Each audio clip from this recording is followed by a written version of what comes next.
Stuff you gotta know before you flip. Radon. Yeah. I love radon. We're breathing it right now, by the way. Oh, it's fun. Yeah. You go inside, there's radon. You go outside, there's radon. If you escape to the mountains to get away from radon, there's radon. There's probably more radon. Yeah. There's more radiation at elevation. It's not necessarily radon. I used to work in the radiation engineering business as an engineering consultant.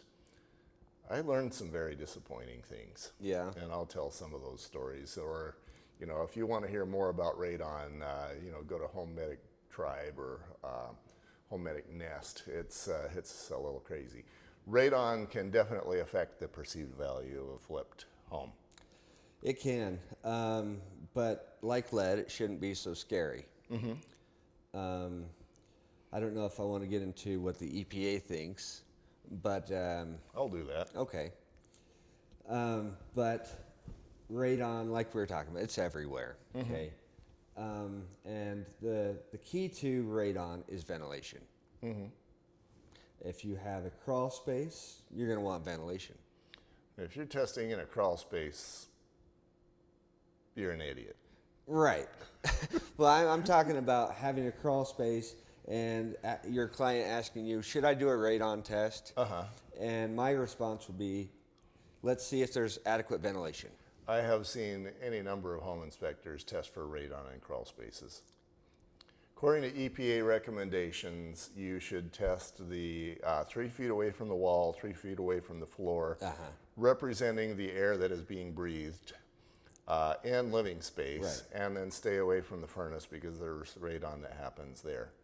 So if somebody is living in the crawl space, they have other issues rather than radon. You got that right. Harry Potter. Yeah, I was thinking of a hobo. Well, that too. But no, radon, it's linked to cancer because they have, let's say, people that have been in homes that had a high amount. It's a radioactive material. Yes.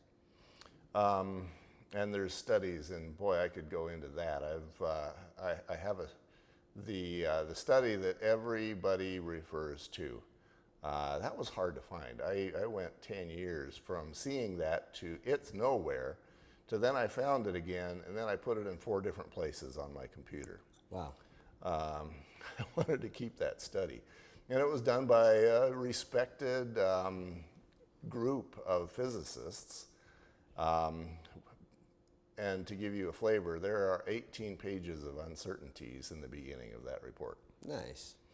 So, according to EPA, if you're in the affected area for 19 hours per day for 72 years, then, and this is EPA, this isn't home inspector talking, then 19 hours per day, 72 years, not in the crawl space. If you're in the crawl space for 19 hours per if you're in that condition, you're going to die for something else. Yeah, the spiders are going to get you. The spiders are going to get you. According to under that conditions, then your risk of dying from radon is about your risk of drowning. So, and I'm not a good swimmer, though. So. When I teach realtors about this, this is the point where I ask the realtors, okay, who's got a boat? And some of them will raise their hands, and I'll say, are you aware that your boat increases your risk of drowning? Yeah. They say, I'll remediate that risk for free. I'll just come pick up your boat. Mm-hmm. It'll be mine. Nobody's taken me up on that offer yet. Wow, because that's a much higher percentage rate from dying from the boat than it is the radon. So, and then a number of years ago, EPA decided that we were all yawning as relates to radon, that we didn't care and that it should be made a bigger risk. So they asked consultants in a business similar to the one I worked at many years ago. They said, all right, give us a bigger number. So now it's 24 hours per day for 72 years, living only in the basement, and there's dust on which the radon is landing. Right. And the dust is being continually circulated into the lungs and of course not out. It only goes in. Right. And so imagine the dust piling up for 72 years in your lungs. I think you got maybe some other issues besides radon, but still. So under those conditions, now it's about twice your risk of drowning. So, you know, there's EPA's numbers, which I don't hear those from anybody but myself, but it comes from EPA publications. So you're in a room that's sealed off for 24 hours a day. People are bringing you food. People are bringing you food. You don't have a job. Because you don't want to get out and go get sick. Yeah. And you're in this for the rest of your life, and eventually at 82, you die from radon. Yeah, or 95. Yeah, because if you're in there for 72 years, you know, or presumably you move out of mommy and daddy's house when you're 20. True. That's right. So now you're 92. You're 92. But you died from radon. So again, you know, whatever the health and safety levels are, can be irrelevant. There's a perceived value issue that a flipper needs to know about. There is. And every state is actually different. In Utah, it's actually 4 picocuri, is what they call it, that can, let's say, kill your deal. So EPA in Utah says that if you have radon in your home that's level 4, a picocuri, then you must have it remediated. That would be the State Division of Radiation and Division of Environmental Quality. Yes. So 4 is not that big a number. No. I've seen a 25 in Alpine. So I've seen 30 to 40. Yeah, wow. Yeah. That's in Heber. That doesn't surprise me. Yeah. Seems like as I was teaching this part of the class, one of the realtors popped his hand up and he basically said, so radon is wherever money is. And I thought about that, and yeah, that's true. Yeah. It's in areas near the foothills. It's going to be in the washout areas, everywhere where you know, somebody with money wants to plant a home. Yeah. Radon. You know, that's a good analogy because they want to be high up in the mountains. They want to be where it's pretty. Put it that way. You're down in the valley where you've got heavy silts and clays, and you've got higher groundwater that a radon gas can't move through. You're going to have a reduced risk. That said, in pretty much any neighborhood, you'll hear stories of neighbor A had a big problem, neighbor B did not, and neighbor C did. Yeah. Or vice versa. It seems to be very sporadic. Yes. Say. Yeah. Also, if Stephen is in, let's say, Salt Lake, breathing all that fine air, and let's say he's got a 1 in his home, I think he's more willing to die from that lovely air they have in Salt Lake than they are.